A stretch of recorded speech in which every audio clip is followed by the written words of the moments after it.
de uma cela macia, uma festa de morão e uma cerveja fria, uma mulher carinhosa pra eu amar todo dia. Ei,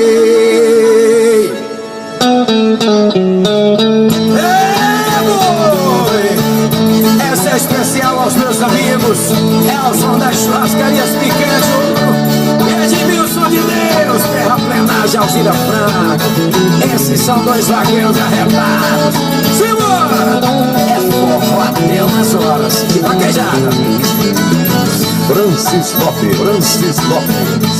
Comecei com 15 anos na vida de trabalhar.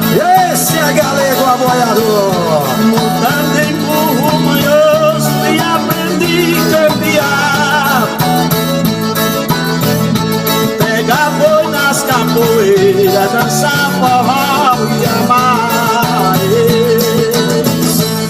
É com você, Francis Lopes.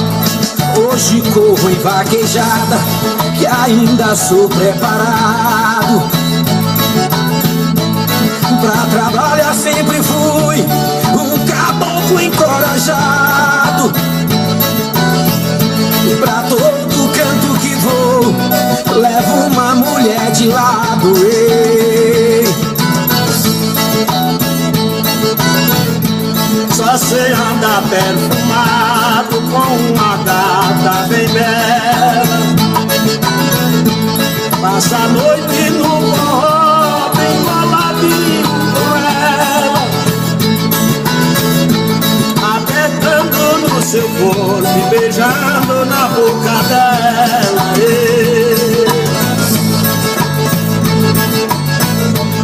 Eu me abraço com ela, ela se abraça comigo.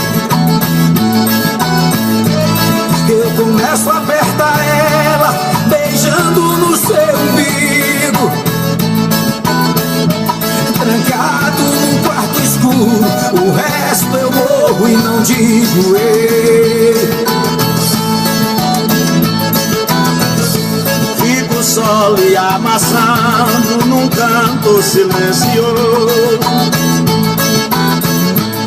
Ela se enrola comigo e me chama de charmoso.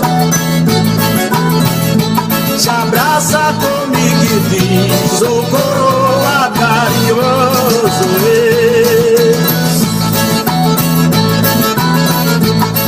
Esse mundo é tão gostoso, tanto negócio arrumado, tanta da mulher bonita e tanto cabra safado, que ao invés de fazer o certo, parte para o caminho errado. Ei. Outros amarram os cabelos, faz mais um cocó no pé. Cabra dessa qualidade já tá dizendo quem é. Este não é o meu caso, pois sou doido é por mulher.